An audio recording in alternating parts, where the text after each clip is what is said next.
যে বিআই অন্য বিআইকে কুরবানি দেওয়ার জন্য লজ্জা দেয়, সে তো ফিরাউনের চাইতে খারাপ। কারণ ফিরাউনের কাছে এত তথ্য নলেজ ছিল না যত তথ্য নলেজ বর্তমানে পৃথিবীতে ইসলাম নিয়ে আছে।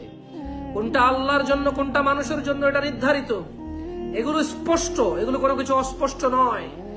যে বিআইয়ের বাড়ি থেকে খাসি গরু আশা করে, সে মানুষের কাতারে নাই, সে এই বাংলাদেশ না, এই পৃথিবী না। বাবা আদম আলাইহিস সালাম থেকে কিয়ামত পর্যন্ত যত মানুষ আসবে, এর মধ্যে সবচেয়ে নিকৃষ্ট যে অন্তর্ভুক্ত মানুষ থাকবে, সে তাদের অন্তর্ভুক্ত হবে। যদি সে ফিরে না আসে,